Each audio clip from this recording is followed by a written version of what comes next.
Good afternoon. It's Monday, the 6th of February 2023, a little bit after 1 o'clock. Welcome to UK Column News. Your host today, Mike Robinson, myself, Brian Gerrish.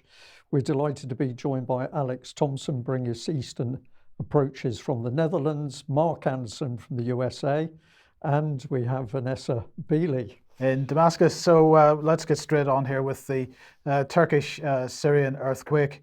Absolutely horrendous events overnight. I believe there's been a second earthquake this morning, Vanessa, but we can see on screen the epicenter of this. This has had a horrendous impact on people.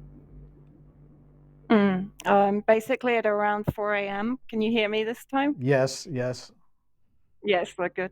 Around 4 a.m., there was an earthquake that was registered at its highest at 8.1. Most reports are coming in with 7.8, but still it was, I think, the strongest earthquake for more than 80 years in the region. This is actually CCTV footage from Lebanon, which is a long way from the epicenter in Turkey itself, which shows, one, how long the quake went on for and how powerful it was even this far from the epicenter.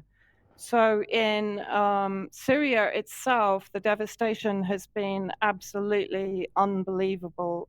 In Aleppo, in Idlib, in Latakia on the coastal region, this is a building collapsing in Aleppo. There were several videos like this. Of course, what people need to remember that is in the last 10 years, the terrorists backed by NATO member states and the Gulf states and Israel had tunnels under many of these areas, which had itself damaged the foundations of these houses and made them extremely fragile. Of course, the effects of war had also caused structural damage to these houses. So therefore, an earthquake of this scale was automatically going to bring down these houses on top of people. The dead in Turkey and Syria is well over 1,000 and is rising on an hourly basis as they find more bodies under the rubble. Thousands have been injured, and again, that number will be rising on an hourly basis. In Syria, the rescue attempts are hampered by we have had incredibly cold, stormy, wet, windy weather, which has also created further misery for the people that have been rescued or made homeless by the quake itself. There were a number of aftershocks also that caused further damage. And then there was a second earthquake, as you pointed out, which I think registered at 6.3 in Turkey itself, in Ankara. And this is a road, I can't remember where it's from and to, but it's in Turkey, showing the extensive structural damage even to a relatively modern and well-built main highway like this.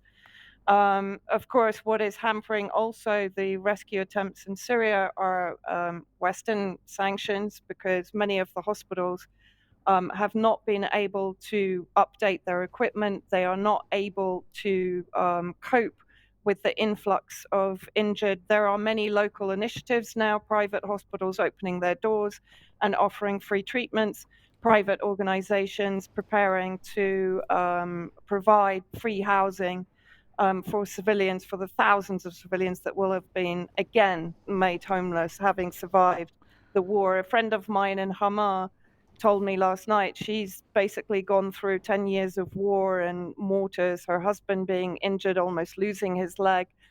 And she told me that last night was the most terrifying night of her life. Most people, even in Damascus, most people left their houses because they were terrified that structurally unsound buildings were going to collapse around them, as I said.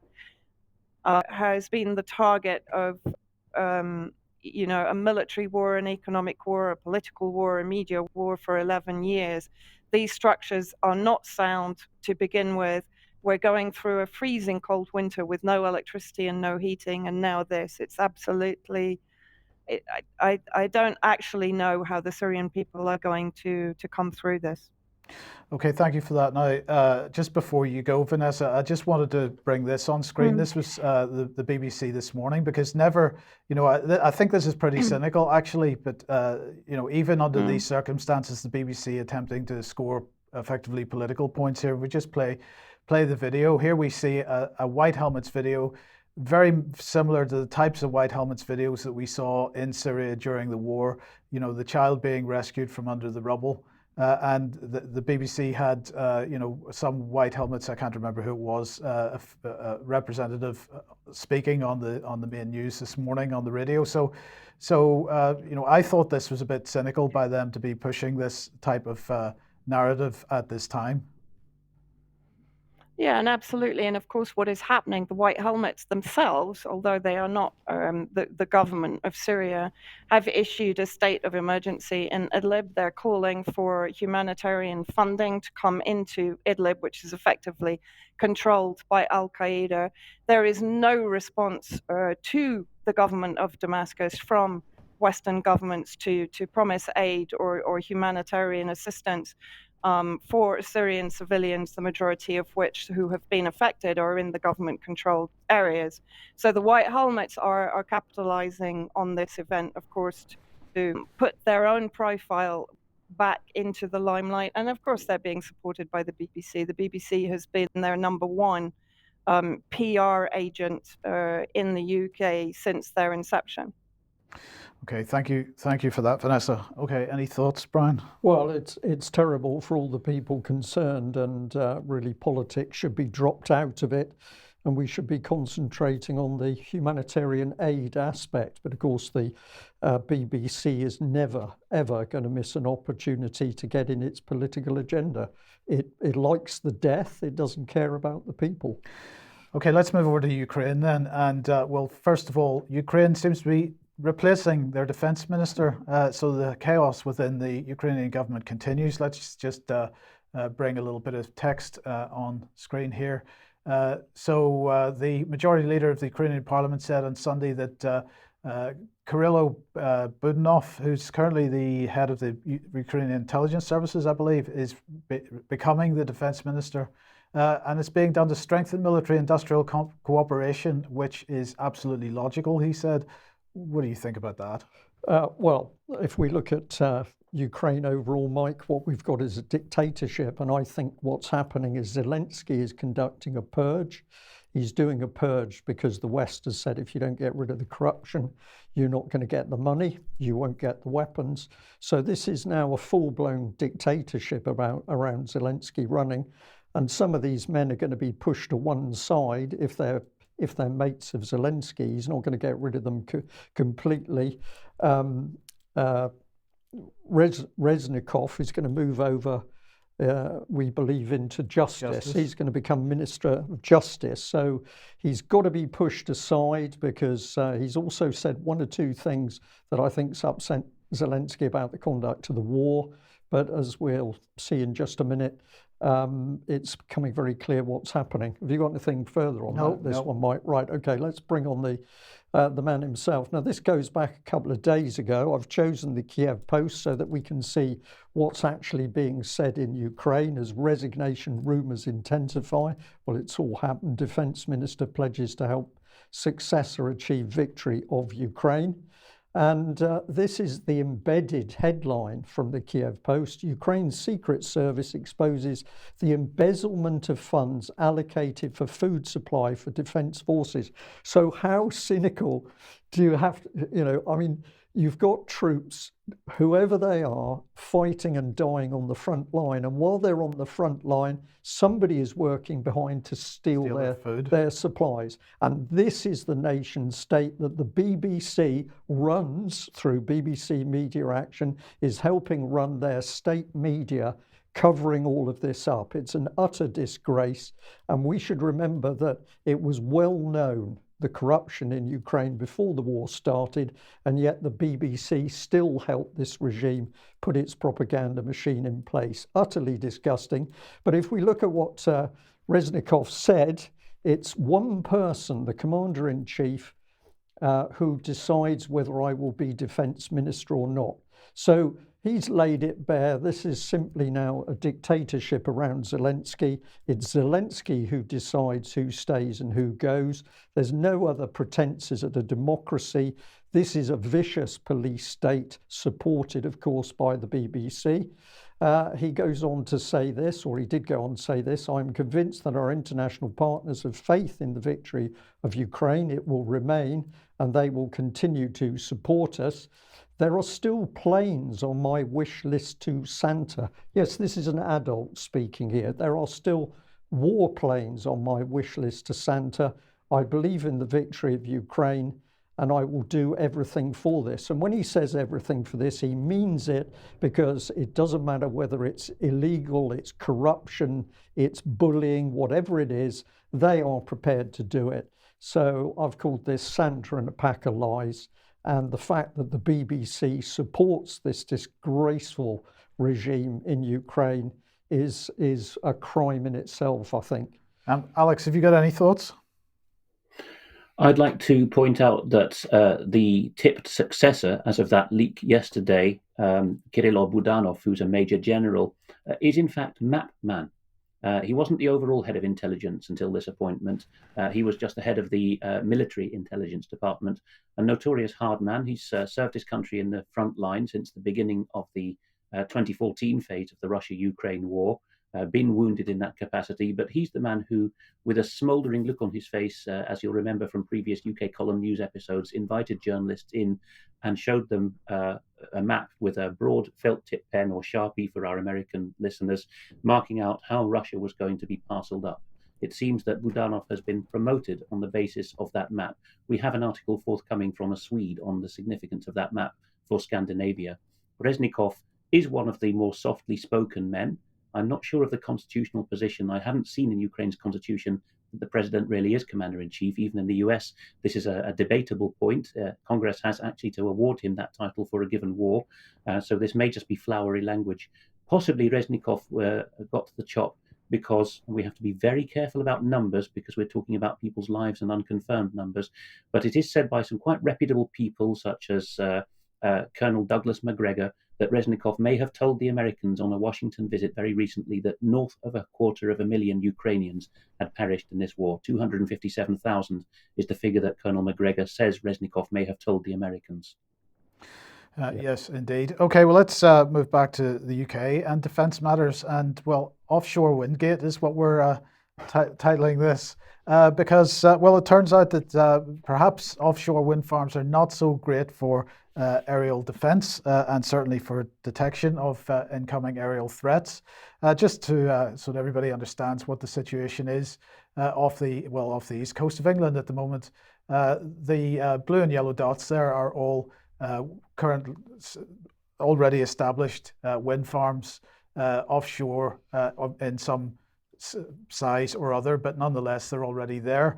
Now, of course, if you've got Brian, a spinning wind turbine and lots of them sitting in the middle of the ocean there, that has an effect on radar, and so the UK government is running a competition to try to mitigate the effects of this. So let's see what the government's saying. These offshore wind farm installations may adversely affect the quality of data obtained from the long-range primary surveillance radars, which are the backbones of the UK's air defence detection capability.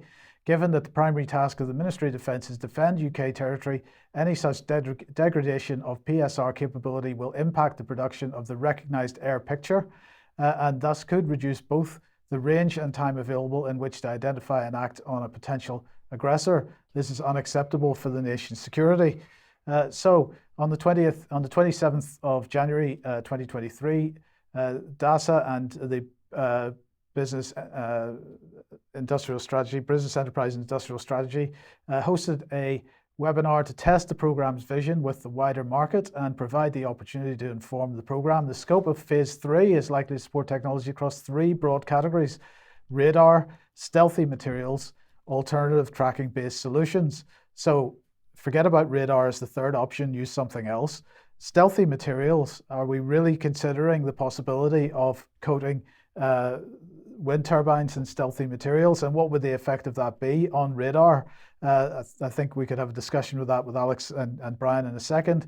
But then the competition that the government is running is aimed at any technology provider within those three categories, as well as original equipment manufacturers, onshore and offshore owner-operators and developers who would be interested in collaborating with the technology providers as part of wind farm mitigation for air defence Phase 3. So Before we ask Alex, Brian, what are your thoughts?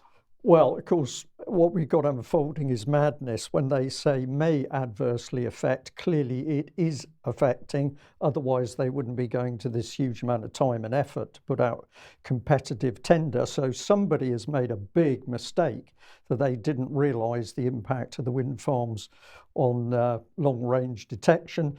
Now, of course, they realise that Russia completely outclasses the West, the UK, the US, it doesn't matter who, completely outclasses the West with its long-range attack missiles. Then all of a sudden we're beginning to realise that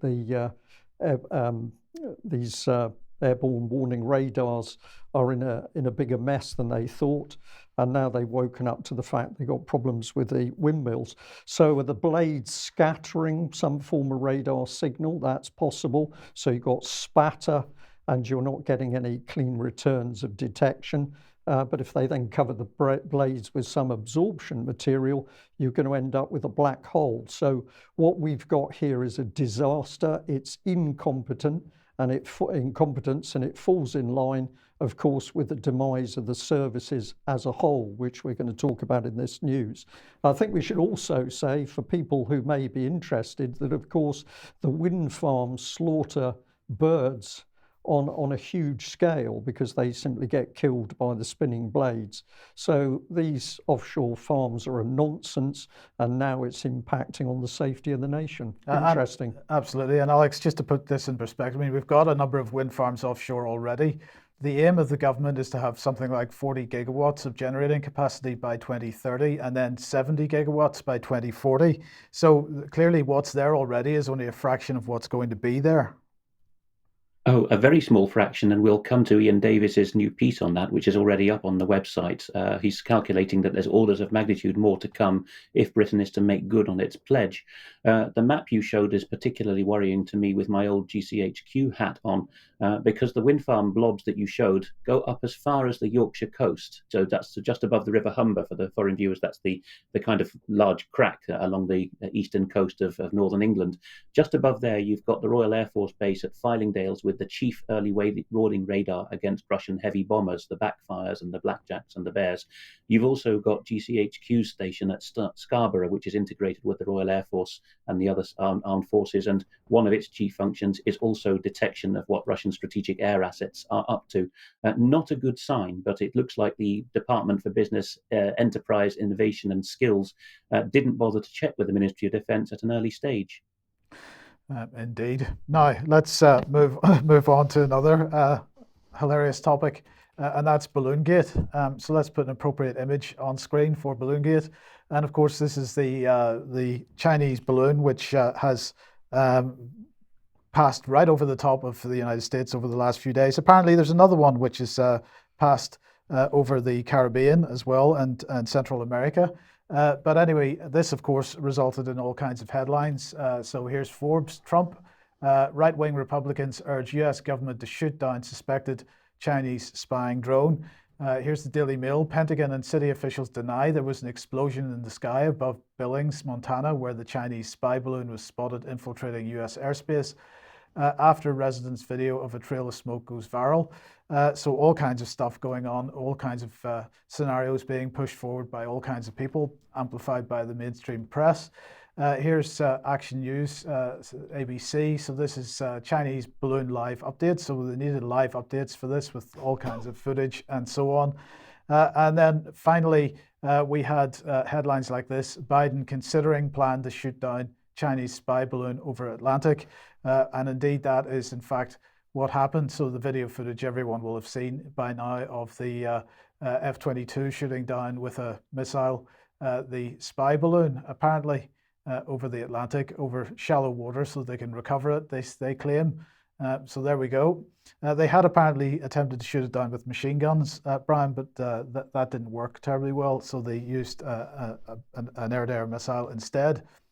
Stars and Stripes here want to justify this by discussing, in a world of drones and satellites, why use a spy balloon. So I just thought we'd get an idea of this.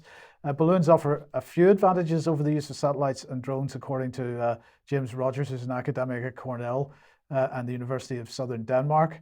Not only are they cheaper than launching satellites into space, but by operating within the bounds of the Earth's atmosphere close to the surface, they can obtain better quality images. Okay, I'm not sure how controllable they are, but anyway, that's the claim. This was the Chinese response yesterday. China clearly requested that the US properly handle the matter in a calm, professional, restrained manner. The US insisted on using force, clearly overreacting and seriously violating international practice. China will resolutely safeguard the legitimate rights and interests of the relevant enterprises. China reserves the right to make further necessary responses. Now, I'm just going to say, of course, it's not just China that uses balloons for weather or for surveillance, but here's an example. Israeli surveillance balloon keeping Paris delegates safe. But of course, this is tethered to the ground. Here's another one that's tethered to the ground. The Pentagon's next big weapon, really big balloons, says Fortune. But there is, in the US, they are using balloons that can apparently be navigated with solar panels and power supplies and all kinds of things, looking very similar to the Chinese one. This is Aerostar. They call it the Thunderstorm, or it seems to be attached to what they're describing, the Thunderstorm operating system. We proudly offer Thunderstorm, a user-friendly interface that offers command and control coverage from anywhere in the world. This technology allows users to control and predict balloon flight path, monitor balloon performance, and display sensor intelligence in a single common operational picture. So the US certainly has apparently the ability to navigate balloons. At least they can work out which way the wind's blowing. But Alex, is this really an escalation by the Chinese, do you think? I wouldn't rule it out. It looks like the flight path took the balloon right over the Aleutian Islands, right up the chain. So you'd have to ask, with a view to what we were just talking about with Fylingdales and the east coast of Britain. Likewise, Alaska plays host to US Air Force bases that are very involved in surveilling the Russian Far East from a strategic air point of view. No less useful than ever, of course, now that Chinese strategic assets have come into the picture. So perhaps the question is, why wasn't it shot down over the North Pacific? Or even perhaps with some kind of NORAD putting their heads together, shot down over a wild part of the Yukon, if the Canadians had been up for that. So there are some possible gaps in the story. I'm not an expert in why the Chinese might want to do this just now, other than, if you'll pardon the fun, to fly a balloon for future plans. I wonder what Mark has to say. Mark, have you any thoughts? Well, not a whole lot. I haven't paid real close attention. I know NASA has a lot of balloon usage. They're one of the largest buyers of helium in the world. And then, of course, the social media companies. I would wonder, like Alex is saying, why this wouldn't have been taken care of further away from Montana. And I would even go so far as to wonder whether it was really a Chinese balloon or is that a cover story for something else. It's a little early to tell in my mind, but there's a lot of unanswered questions, and I'm going to look at it a little more closely. Well, we should say the Chinese aren't denying that it's their balloon, but my question really was whether this is something unusual. If Israel, the US, UK, undoubtedly the same, are all using them. We see this type of thing where something which is normal gets amplified by a headline. Well, against the background that the US military people are saying we're going to be the US will be at war with China by 2025, it's a useful way of ramping up the rhetoric.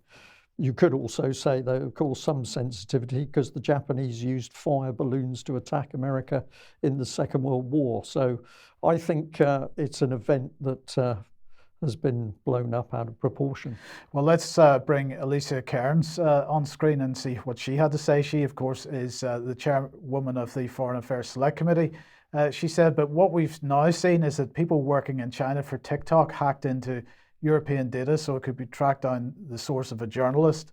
Because what TikTok does is it gives away the data that most of you think vulnerable, that makes you most vulnerable, who you're friends with, what are your interests, and what are the interests that you have or that you may not want publicly disclosed, who are you having private conversations with, the locations you go to. And so this is her response, Alex, to the Chinese balloon situation. And the first thing in my mind is, well, that equally applies to Facebook and to Twitter and to every other social media platform on the planet. And for her to use this quite so cynically in an attempt to ramp up anti-Chinese feeling, again, another one banging war drums. Yes, I wouldn't disagree with you there, Mike. Of course, Facebook, Google, the whole nest of them have been in and out of a revolving door to 10 Downing Street for years, as we've been covering, as have the staff gone on to make to get appointments, either going on from the tech companies to government or vice versa. TikTok, being Chinese owned, isn't quite as willing to do that. So perhaps there's a note of sourness there in Miss Kearns' voice. Yeah. Okay, well, let's move on to Ukraine, and we've got a little summary here to bring people up to speed. This is going back to Thursday last week. The Express getting very excited because it's talking about Russia mobilizing 500,000 soldiers. What I think has become clear to the West is that the Russians have certainly mobilized a very large number of their military. Some people are talking of figures of 700,000, and these are not untrained new conscripts. These are trained soldiers who've had previous training. So at the moment, it's very clear that Russia is not playing games over Ukraine. Against that background, we just remind people about Boris Johnson off on his own. Nobody knew who was controlling him when he went to Ukraine, and he's calling for fighter jets, although it's looking increasingly unlikely that the US or anybody else is going to be providing F-16s to Ukraine, because the only end for those planes supplied will be that they will be shot down. But here's the brutal reality of the fact that we don't really have any form of defence anymore. So the Mail here, artillery regiments run out of artillery. British Army is stripped of heavy guns after Defence Chief pledged to give 30 working AS-90s to Ukraine. So we're now in the position where the military is simply being given away, what's left of it, to Ukraine. We don't have the weapons to fight. And there is some pushback amongst senior military people, but I would say to them, most of you are the people that allowed the armed forces to be decimated over the previous 10, 15, 20 years. So it's all a bit late. But this is the reality. Meanwhile, what is the British Army excited about? Well, apparently mental health.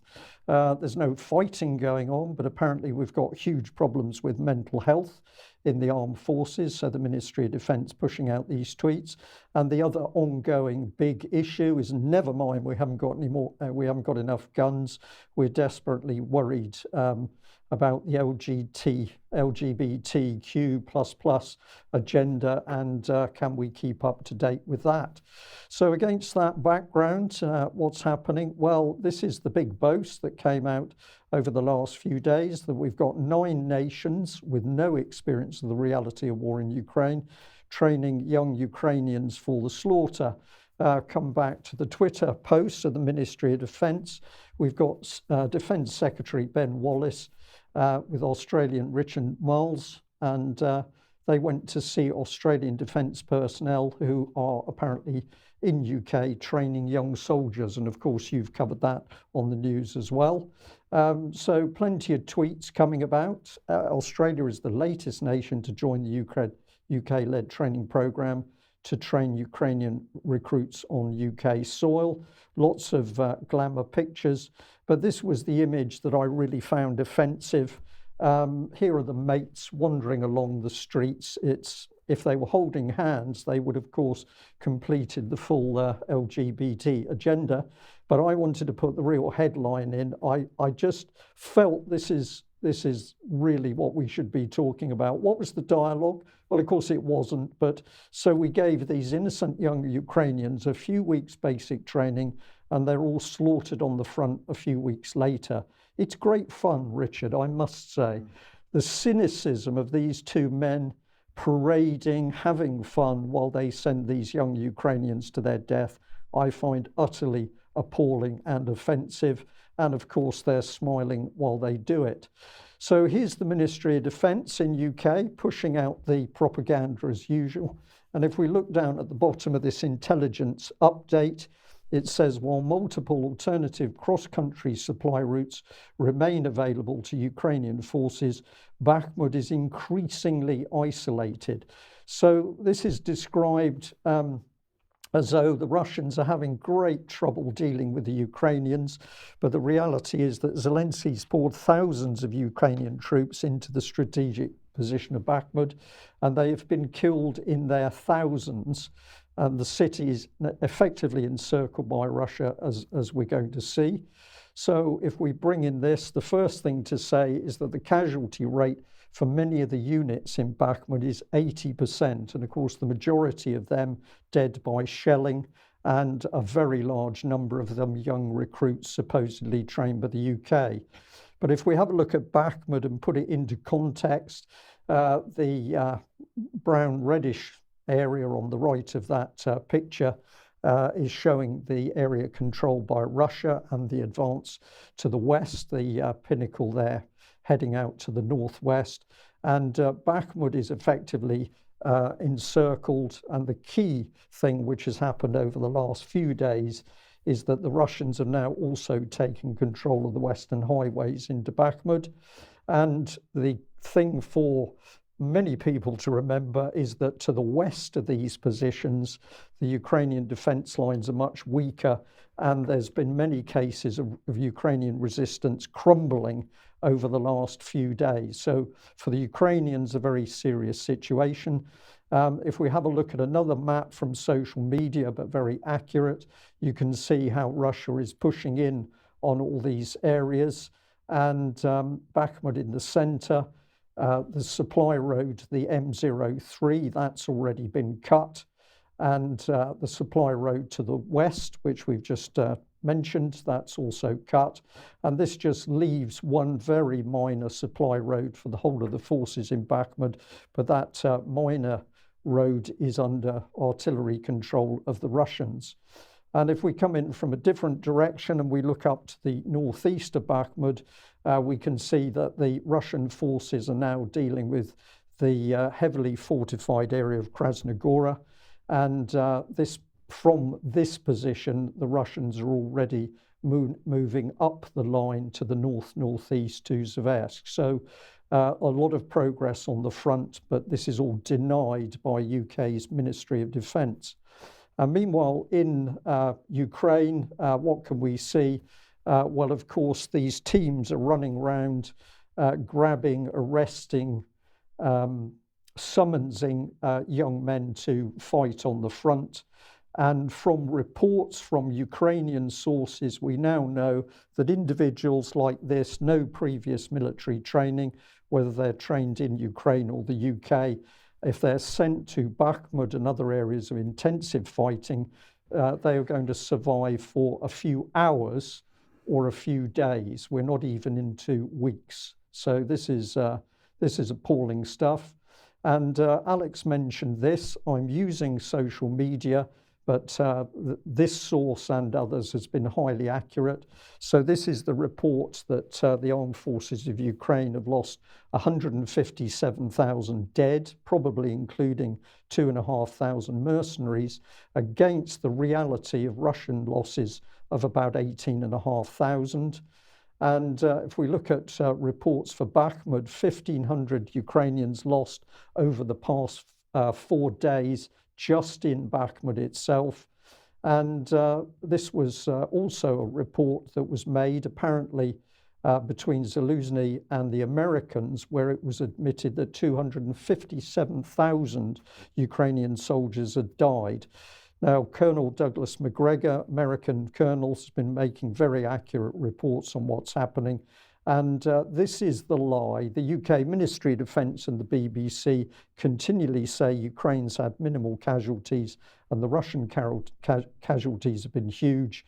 But the opposite is true. Ukraine's dead statistic is somewhere between 157,000 and 257,000. So if you grab a figure and you take 200,000, you're probably somewhere close. So against that horrific reality, let's have a look at how British politicians, former politicians and ministers speak about the conflict. Just checking with you there, Sir Gerald, are you suggesting boots on the ground? I think that is something that we now have to consider, Kay. Yes, I do. I feel that certainly if you were to put a NATO force in there, that would be NATO versus Russia. But Russia is the guilty party here. Russia has invaded another sovereign state. And we have declared, everybody in the West has declared that Ukraine has got to win, and we're doing a tremendous amount. Britain led the way under Boris Johnson in leading the support for Ukraine. But I do think we have to think very hard where this is going, because at the moment what it's looking like is a stalemate with Russia just flattening whole parts of that sovereign country, like they did in Aleppo. They're a brutal regime. They lie through their teeth. And the West has got to decide that if it is going to support Ukraine, and Ukraine does have to win, because if Ukraine does not win, where will Putin go next? We have to decide exactly how we're going to do this. And I think just edging slowly, a bit more here, a bit more there, is not the answer. So former Defence Minister Gerald Howarth, get the name right there, pontificating from his safe residence about going to war with Russia. Madness, I'm going to say, in my opinion, the man is a fool. Let's have a look at realistic commentary on the war from former American Marine Scott Ritter. You know, one of the things, the discussions I want to throw at you, and I know you're very familiar with this, and this is the discussion. Oh my gosh, NATO wants to jump in.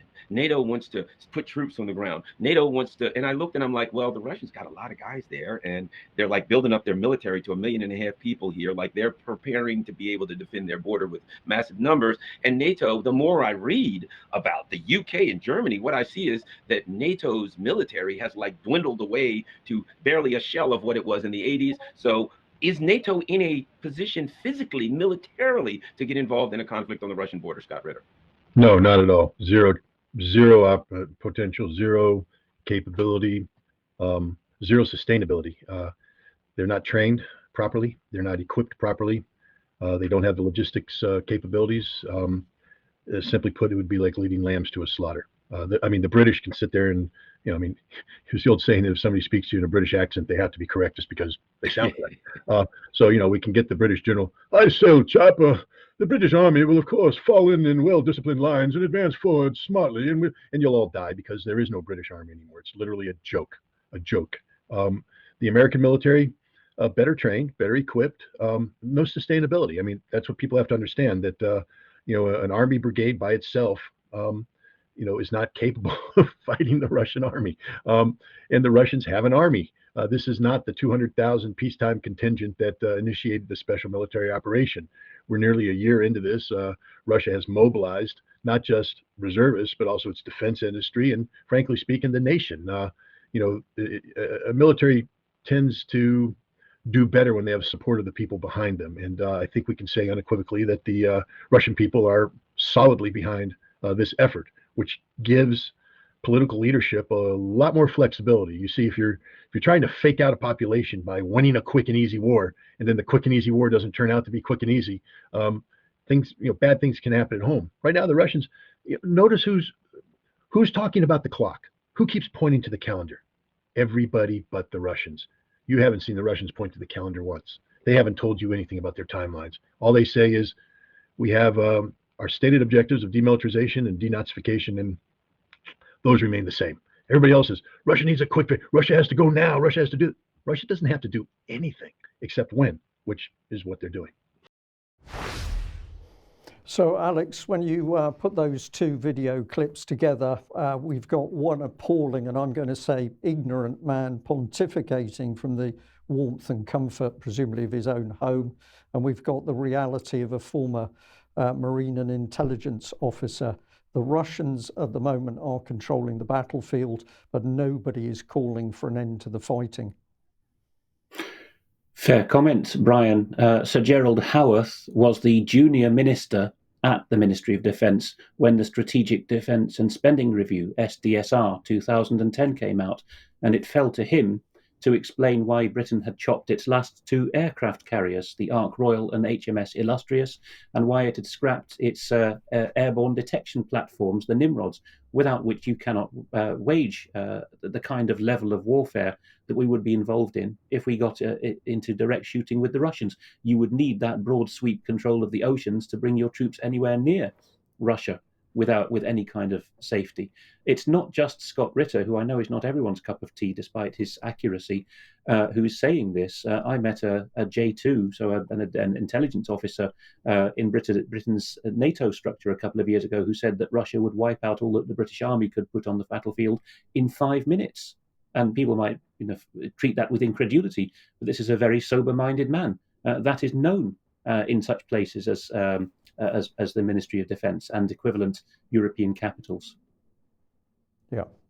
Okay, thank you for that. Well, we could discuss a lot more, but we better move on with today's news. Okay, if you like what the UK column does, you'd like to support us, please head over to community.ukcolumn.org. And your membership would be very welcome. You'd be welcome in the community. But please do also share. You can pick something up at the UK column shop. There's a slide interposed here. Well, I couldn't resist but to put this one in, because we had a little email from Jane who thanked us. You made our day, and this is because they were watching UK column at home, and up came a tweet. I think, Alex, you picked this one up. So this is our viewers responding to the fact that we're picking up material that they're pushing out. So Jane and your husband from UK column, well done, keep at it. Well, do share as much as you possibly can. Now, Alex, a couple of mentions here. First of all, Mendip District Council. This is a district council in Somerset in the southwest of England. I do not know the case of Emma Shaw, but she has shared on social media, and it's noteworthy, from the 23rd of January, that she has been told by her local council that they have no duty to house her because, although she's a British citizen, they've done a balance of probability, which they call on the facts in local government assessment, and decided that she's not habitually resident in the British Isles or the Common Travel Area, which is Ireland and the other self-governing islands in the British Isles. It's odd, isn't it? Because people get to the top of the queue precisely because they've come from outside the British Isles to look for houses if they can claim refugee status. But denizens of Britain, which is, of course, what you remain if you're a citizen who leaves, they don't get that treatment. Let's move on also to something that's been spotted in the Western German state of Rhineland-Pfalz, the Palatinate historically. A third of Germans are continuing to refuse to notify the authorities of the value of their houses. Here in the Netherlands too, we have this tax on already mortgage-free or bought outright properties coming up, a property value tax as a way of obviously forcing people out of the homes they own outright. But the Germans, even in this wealthy and conservative part of the country, are saying no to this. And so that's been spotted in the local press. An Australian viewer writes that property duplicate titles in the state of Western Australia will become null and void in August this year.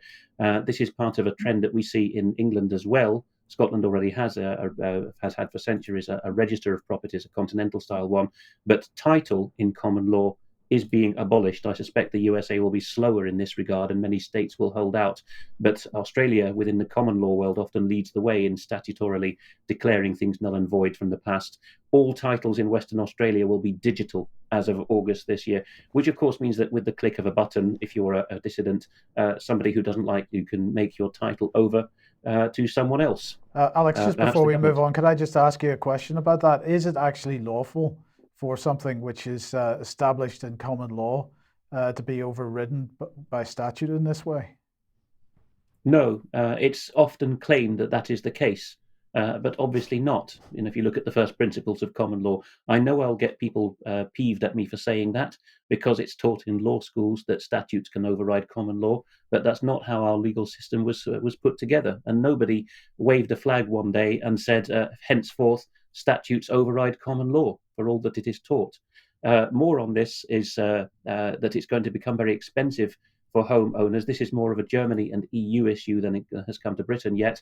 But if you own a badly insulated property, the Germans are much keener on this than Britain at the moment, you're going to have to modernize it, and it may cause you to lose your historic home. That's been reported by Der Spiegel. And if people want to find that, it's on YouTube. It'll be in the show notes on AI Financial. And the title of that video is 7 years until expropriation. EU draft law threatens property owners. Moving on to mentions of what we've got on our website. I trailed this a moment ago. Ian Davis has written a piece for us, which I filed under defense because it is about whether we're at war or not. It follows on from his recent article on sustainable development. He gets into the detail here of how Britain is still very much bound up with Rosatom, the Russian nuclear energy giant, and is intending to fund its green development or facilitate it through that. And that graphic, of course, is British, the British government's own 10-point green recovery plan. It is really a nonsense. Part 2 to follow. An engineer without a background in climatology asks some intelligent questions as well in a piece which is in the comments section towards the bottom of the homepage. This is Keith Meller. He's asking whether we have got climate and the so-called greenhouse gases, methane and carbon dioxide, back to front. He's looking at it through the lens of water vapor. Quite a complicated article, but he does his best to set it out for lay people as well. So I think that should be shared for discussion. He says several times he's not being categorical, but he's not convinced on the data that these gases act as greenhouse gases. Now, on to an interesting thing which has happened in the last couple of days, in fact, in the world of common law. There has been something of a breakthrough. Many people will know that Neil Oliver on GB News does a Saturday monologue every week. And this time, in fact, he also mentioned the forthcoming coronation of King Charles in May as the reason why he was going to talk about this now, and questioned at some point whether it was possible for Charles to swear the coronation oath while still allied with foreign powers, such as the World Economic Forum. But here he's talking about the place of juries and common law in the legal system. Let's have a couple of minutes play of this. Any government that empowers itself to write legislation and also to impose the punishment for breaching that legislation is a tyranny. Any people that submits to the idea that the government both makes the legislation and enforces it is a people living under a dictatorship. This power, this absolute power of the people, is wielded via the jury. Generations of people in this country have been miseducated into overlooking this power. But the undeniable fact is that every jury has the power to judge the very justice of the law. When a jury hears a trial, even if it's proven beyond doubt that legislation, a law, has been broken, the jury may still set the accused free. Indeed, if trial by jury is being exercised as defined by the Constitution, even one juror finding the accused not guilty must result in a not guilty verdict. If you listen to this and think the power of the jury is awesome, that is because it truly is. And that's why we must never allow any here today and gone tomorrow government to try and persuade us otherwise. Every day that passes when we allow our government and our judiciary to blind us to that awesome truth is another day closer to abject tyranny and to the rule of despots. I mentioned King Charles. If we do in fact live still in a constitutional monarchy, then the constitutional monarch must swear an oath to protect the rights of the people, not the rights of Parliament, not of the government, but the people against all comers. For more than 1,000 years, our constitutional monarchs, Queen Elizabeth II included, have sworn also to protect our national borders. Our democracy is founded upon the unquestioned, unchallenged sovereignty of the people. The monarch swears to protect our liberties without exception. If anyone tells you that our constitution, founded upon Magna Carta 1215, has been set aside or superseded, is simply and profoundly wrong. Here's the thing, and here's how we win the war. Either we live in a democracy in the form of a constitutional monarchy, or we don't. If we don't, then Parliament better at least have the decency to tell us so, and furthermore to explain when and how that happened. We are free people and sovereign. We're not granted that freedom by Parliament, but by the bedrock of our Constitution, indeed by the universe itself. That Constitution is much older than Magna Carta, which was only a 1215 restatement of what was already true and understood and made real by the much older common law. I've said this before and I'll keep saying it until the silence is overwhelmed and we begin the long task of remembering that we cannot be told what to do by government. Well done, Neil Oliver. And of course, he's been working up to this in his own study and his own rhetoric. And he's been taking the advice and excellent judgment of William Keat in this process, who has schooled him in a lot of this material. Without any sense of competition, but just to underline that we've been working towards this as a constitutionalist movement for a long time. And I'm sure Mark will be laughing at us here because we're so far behind the Americans in this regard, but we're getting there, Mark. Let's just have a look at what happened in 2016 when yours truly gave one of the keynote speeches at the British Constitution Group's conference in Winchester. I'm particularly talking here about that time which we could already anticipate when we will be preparing for King Charles's coronation, one of the elements of which, of course, is the popular acclaim of the King, that he is our accepted monarch, not just the legitimate heir and having fulfilled the oaths, but whether we find him a fit and proper person, given what we know of his allegiances and mindset, to reign over us. So here's what I said at Winchester in 2016. Her Majesty is not long for this world. She's 90 years old. Many people want to honour her for the rest of her reign for what some of us think is having put a lot of brakes on what would otherwise have been a lot more evil. Others are deeply disappointed in her, but I think we can all agree that when she's called home, there will be an unmissable opportunity for us not to acclaim her heir and successor, although he be according to law, and although he sign and approve all the oaths, that we say, with the Israelites of old, to your tents, O Israel. That was the cry in Hebrew, la'aholecha, meaning go home. Don't give any legitimacy to this coronation ceremony. I suggest that that's what we do, and that we use the words of the Israelites of old and say that we have no portion nor inheritance in the house of Saxe-Coburg-Gotha. I think that we need national repentance, and I think that we need to throw off that house. And I think we need a second element in the spirit of 1215 and 1648 and 1688, and that is a new peace treaty with whoever the new sovereign will be. And based on the experience of history, because these peace treaties are cumulative and build in the knowledge that we've built up over the centuries of how abuses are perpetrated, I think there needs to be a new element in a new peace treaty before a new sovereign from a new house is appointed to rule us. It's not sufficient anymore to undertake that we're going to be ruled by our laws and customs, because we have seen that international law and royal prerogative have been misused woefully since the enemy got a chance to do so through this treaty-based system. So I suppose, and I propose, that we will need to put in that treaty that juries will be told before every trial that they may and must nullify unconstitutional statutes not in accordance with our common law. I also believe we need term limits. Thank you. So you notice what got the applause of that crowd, didn't it? It was jury nullification that got the applause.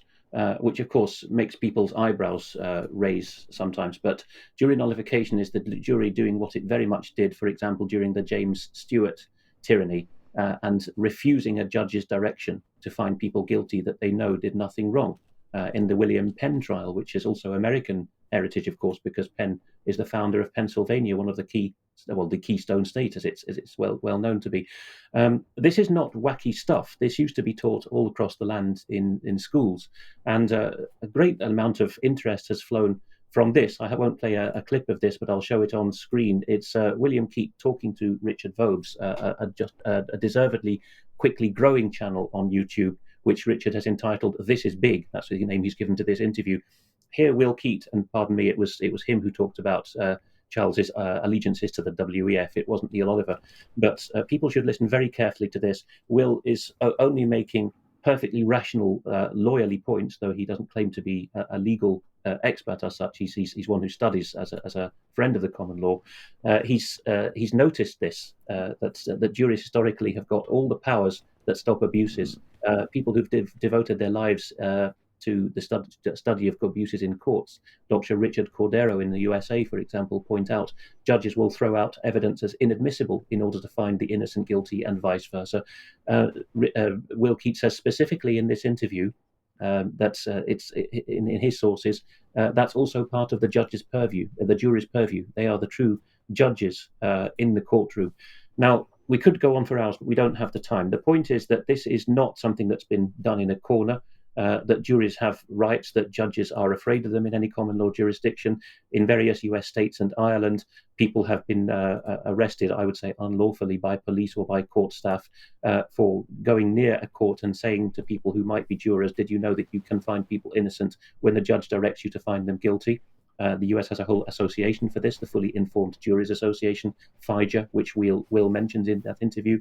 But what I wanted to bring on people onto is this. We have a long history of dealing with these things. People often reproach us for not being up to date and not sharing the latest thing. But we've been on this for a long time. Go to A Dissident's Guide to the Constitution, which you'll find under Series in our menu on ukcolumn.org. Episode 2 is devoted to common law, with much said about juries and jury nullification, which is what led me to say all those years ago in Winchester that that's the kind of reading of the rights to the jury that should be something that the king signs up to at his coronation, that he undertakes that people who judge in his name as jurors will know and not have it hidden from them, that they can overturn wretched laws. The final part of this segment, though, is that things hasn't gone well for all. Well, actually, just one slide in between that yet. A viewer has asked, has Charles been crowned yet? How can acts receive royal assent? Deep rabbit hole there. Short answer, the coronation is very important for the coronation oath, but the system of government regards him as crowned from the moment of the predecessor's demise. So I'm afraid that you don't have a legal leg to stand on in saying that the crown hasn't been put on Charles's head yet, therefore he's not king. That won't fly. But his coronation oath is absolutely the cornerstone of all legitimacy in government, and reluctantly government departments will admit that in protracted correspondence, so that the Parliament is absolutely not sovereign, just as Will says and just as Neil says. And another viewer has pointed out this: Queen Elizabeth at her coronation left out an undertaking to govern according to statutes agreed on in Parliament. So, Mike, perhaps the late Queen was also a conspiracy theorist in deliberately not saying that she would govern in accordance with statutes. She was quite right not to do so. She put common law on top of the pyramid, not at the bottom. But here's the disgruntlement that's come. This gentleman, Dr. Matthew Sweet, is a Doctor Who enthusiast who happens to be an Oxford graduate and who happens to have a cushy number as a freelancer for the BBC in its Free Thinking podcast, and for The Economist, one of the house journals of the globalist school. And here he is passive-aggressively calling the dogs of Ofcom on Will Keat and on Neil Oliver and on his broadcasting host, GB News, for what he calls a hoax text of anti-Semitic conspiracy theories. What is his evidence? That Will Keat came on and circulated so-called Rothschild conspiracy theories. I'll be interested in getting Vanessa on after these couple of slides, because she has also had nasty accusations of anti-Semitism slung at her in the past. So Will Keat can't come on because he writes for a website where someone mentioned Rothschild. That's interesting, isn't it? Here, says Dr. Sweet, is some stuff from the website in question. David Icke, how naughty, they let David Icke write for them. They quoted Colonel Vladimir Klitschko talking about problems with the COVID narrative, and that allows him to use scare quotes around the phrase constitutional expert when talking about Will Keat. Further down the chain, here he is telling Will Keat off for talking about the Rhodes-Milner Group, the Council on Foreign Relations, Mark's long-term reporting beat, the Royal Institute of International Affairs, or Chatham House. Very naughty of Will, apparently. This is all anti-Semitism. He's talking about 5G. Look, there's Patrick Henningsen, Eva Bartlett, Peter Ford, Professor Piers Robinson, those who bear the brunt of this opposition usually. They're being shot at again here by Dr. Matthew Sweet, who, as I say, freelances for the BBC. The worst thing he did apparently was to say that Chatham House are the real string pullers. And at the end of the chain, he impugns Ronald Bernard here, because Ronald Bernard had the temerity to say that he was invited to sacrifice children at a party of financiers, and that apparently we should be listening to this guy. Well, in my own right as Alex Thomson, you very much should be listening to this guy, Ronald Bernard. I've had him in my living room several times, and he's told me nothing but the truth in my continued estimation.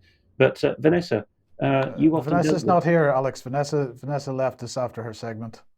I beg your pardon. I wasn't aware that she'd left us. Perhaps we could throw it over to Mark then. Interesting. Boy, you covered a lot of things there. I would back up a little bit about property rights and titles and juries and nullification. I wanted to comment about that. I was waving my hand about that a bit. In America, what they do is they're trying to avoid jury trials with house repossessions. Your house is already paid for. You don't pay your property taxes. They try and foreclose on your house. Or your house is still under a mortgage, but they invent a paper trail where they claim that you're in arrears to your mortgage when you actually aren't, and they aggressively try and get your properties away from you for other schemes they have in mind. And the judges go towards summary judgment in the courts and try to avoid jury trials altogether. And just hundreds of thousands of homes are repossessed and foreclosed on, throwing Americans out of their homes every year. As the courts and the media are all corrupted, as they avoid juries altogether, they go for summary judgment. In many ways, they do it unlawfully. And so there's a huge repo foreclosure racket going on in the United States where they even invent the paperwork in a fraudulent way. And they use digital scanning to scan people's signatures and put people's signatures on documents where they never signed it. And it's a huge racket that I've been studying off and on with a guy named Mickey Paletta in Pennsylvania, and looking at how paperwork is fraudulently generated, how debts are fraudulently created or expanded, and how this whole racket works. So much could be said, but avoiding juries and going for summary judgment and just oodles of fraud is the name of the game. Yeah. Okay, look, Alex, we've got to move on, I'm afraid, but thank you very much for that, Mark. Now, we're going to move on to vaccines, and just before we go back to Mark, I just wanted to mention, for those that didn't notice, we were talking about this role that had been advertised by the UK Health Security Agency. We were talking about this on Friday's news programme, Vaccine Supply Operations Lead. Well, no sooner was that discussed than the job was withdrawn. So at this point, we have no idea why the job was withdrawn. The UK HSA still hasn't replied to my request for comment, and well, I would be surprised if they do, but let's wait and see if they do. But where does that take us? I think Alex has just got a couple where we're leading into more coverage on vaccines, but I think this Newsweek one is yours, Alex. Is that correct? It is, and I know we're upping the tempo at this point in the news. I'll just put on the record then that Newsweek has carried an opinion piece by a medical student. It's time that for the scientific community to admit we were wrong about COVID and it cost lives. And through an error in my slide, I don't have the author's name to hand, but it will be in the show notes. This is the conclusion of it. Perhaps if I, here we are, Kevin Bass is the student in question. And he writes that we did not properly appreciate that preferences determine how scientific expertise is used. We made science a team sport. That made it no longer science. It became us versus them. And they, that's the public, responded the only way anyone might expect them to, by resisting. Our emotional response and our ingrained partisanship prevented us from seeing the full impact of our actions on the people we are supposed to serve. And a final piece from him: we crafted policy for the people without consulting them. If our public health officials had led with less hubris, the course of the pandemic in the United States might have had a very different outcome with far fewer lost lives. Newsweek is seeing fit to publish this by a medical student, a hopeful sign. Yes, and Mark, that brings us on then to Dr. Albert Bourla. Yes, he spoke in Chicago this past Thursday, February 2nd. The Economic Club of Chicago, along with the Chicago Council on Global Affairs and many other think tanks and groups, I'm constantly monitoring them. And they had the illustrious Mr. Bourla speak. He noted he was raised in a Jewish minority family in Greece, and he's trained as a veterinarian, he noted. He told a moderator, and he worked in a Pfizer veterinary wing for a while before moving up the ladder. Before we get on to some video clips that I understand we'll probably be showing, there he is addressing the Economic Club of Chicago the 2nd of February. Here's a little bit of his philosophy, his worldview. He said the link between a healthy citizenry and a healthy economy is vital, something really important to point out. And yes, the business community should be actively engaged, quote unquote.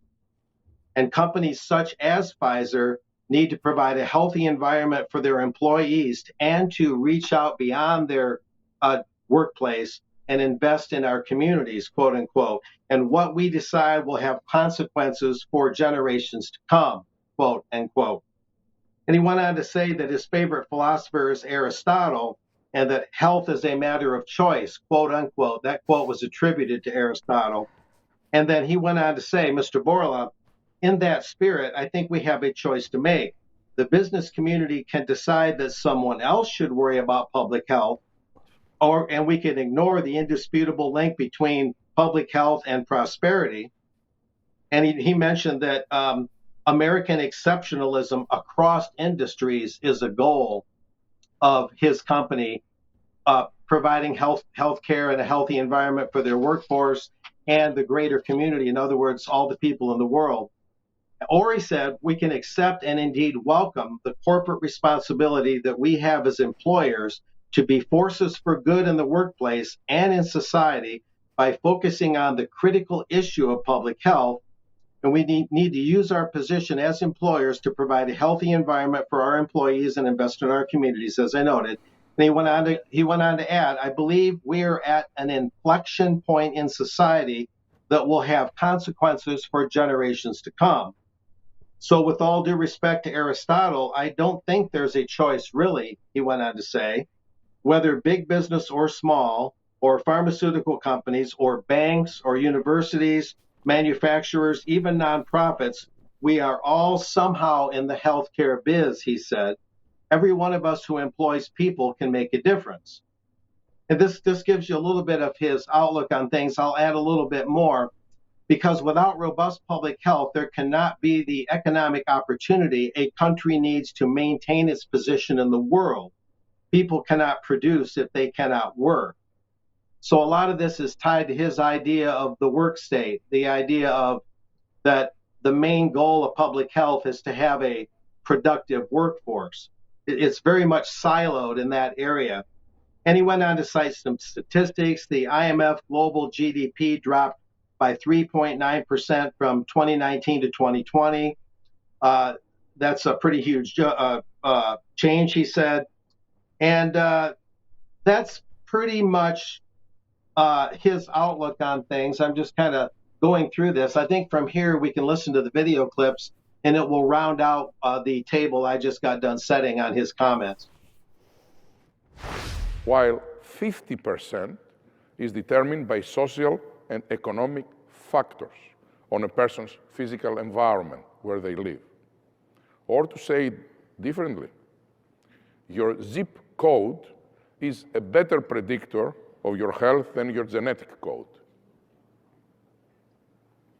This is why the effort to ensure good health must go beyond the walls of a workplace. For companies, it starts there, of course, in the workplace, but it must expand to include partnerships with public health departments to share and deliver accurate information, tools, resources people need, and to take a good, hard look at where there are gaps in healthcare delivery and how we can work together to close them. That requires all of us in the private sector to think differently. I know public and private partnerships are not always easy. Companies and public health departments have different ways of working, different priorities sometimes, and different areas of expertise. But this is a good thing because there is no one size fits all when it comes to public health. We can learn from each other as long as we remember that we are fighting the same enemy. And I have found throughout my life that there is nothing more unifying than a common enemy. That's why grandparents and grandchildren get along so well.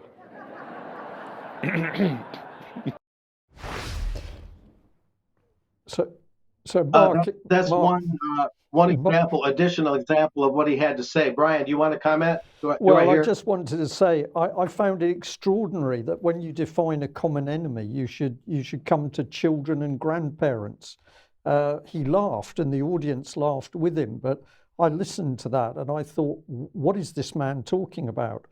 I found that very last statement deeply disturbing, but perhaps it was just me. Sorry to cut in. No, that's okay. Well, you can see his corporate worldview, that they believe, the corporations, that they have this larger role to play beyond their own corporate entity, and they want to reach out, have public partnerships, public-private partnerships, and they believe that they're mandated in a way. He sees himself as this visionary that reaches beyond the confines of Pfizer and their own workforce and reaches out to greater humanity and says, it's good for business to be productive. We want prosperity. We want American exceptionalism across industries. Therefore, we need good health. Now, that's a way of looking at good health, but it's certainly not the only way. And when he said that there's no one-size-fits-all approach or philosophy, that rather begets and goes against the grain of what we've actually seen.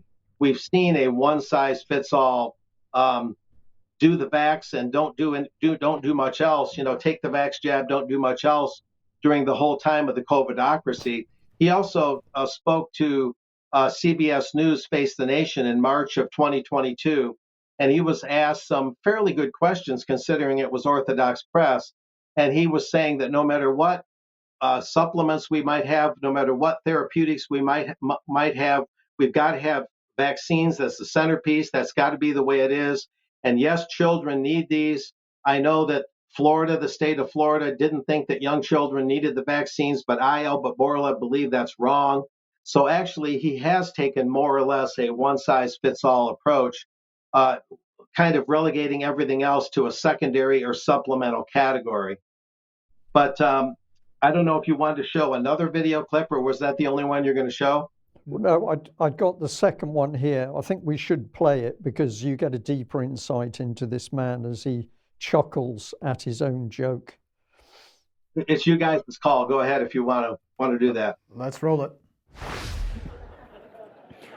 Companies are already engaging.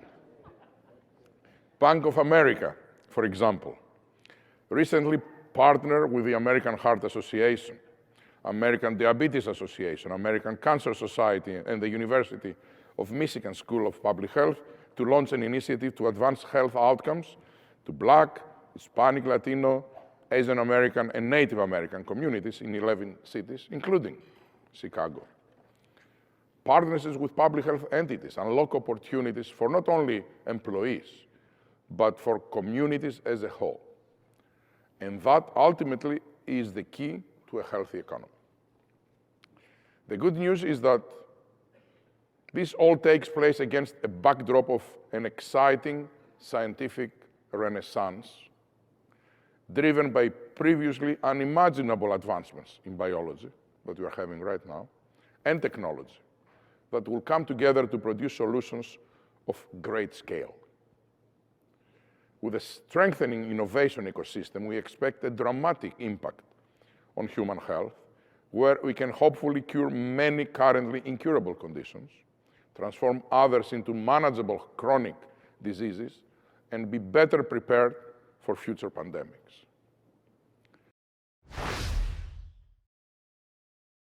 Yeah, so there you have it. You get a little bit better view, and you don't hear this much because the Chicago media, as far as I can tell, the Chicago Tribune, the Sun-Times, the TV stations, there might have been a couple advance announcements that he was going to be in town, but I didn't even find those. It was hard enough just to find the YouTube presentation on this, but there was no media coverage. So it looks like UK Column is virtually alone in even reporting on this and giving an objective view of this man's outlook on things. He's making it sound pretty rosy. He's not talking about the trials that were carried out at Stanford on very young children and a lot of the problems that reportedly arose out of those trials for the vax, and all the myriad yellow card data and VAERS data that's been posted on adverse reactions and deaths that evidently have been linked to the vaccines, at least in some cases.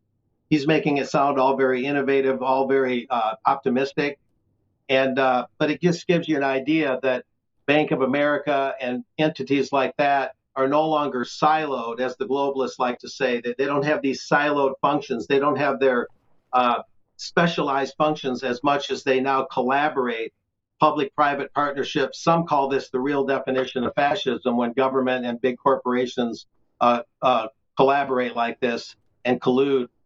And so it just gives you a view that you don't hear very often of where Borla's mind is at on all this. Yeah. And viewers can make up their own mind what they think of it, but it raises a lot of questions and it gives us a lot of insights. So, yeah, Mark, thank you very much for that. I know that you've some other material to do with health, which we had lined up for today's news. I'm sorry, we're going to have to hold that because we're just about out of time. But thank you very much for bringing those clips to us. It's fascinating to see what is in the mind of that man. And many people in the the chat box for UK Column have picked up on my reaction to him talking about the grandparents, and they said, well, of course, what this man wants to do is break the bond between the parents and the children, the grandparents and the children, so anybody can be coming along and saying the child is going to be vaccinated, and that's what happens because there's nobody to protect the child. Let's leave it there. We'll come on to a little bit of the health stuff in extra time. Yeah, but, Alex, just one final slide here. Yes, and finally, we leave you with late breaking news that a German spy balloon has been detected over China. For those listening in audio only, it's a hot air balloon in the shape of a giant tankard of German beer. From Munich, no doubt. But that would be the place, which of course is the base of the BND2, or used to be. Of course, that style of beer glass, Alex, has very thick glass, and I would imagine that the American missiles will be bouncing off, possibly. Possibly. Anyway. We'll leave it there. I think we should. Thank you very much to everybody for joining us, wherever you are in the world. Big thank you for everybody who is supporting the UK Column. Our intention in 2023 is to grow and expand, and we will be telling you more about that in due course. Thanks for joining us. Bye-bye. Bye-bye.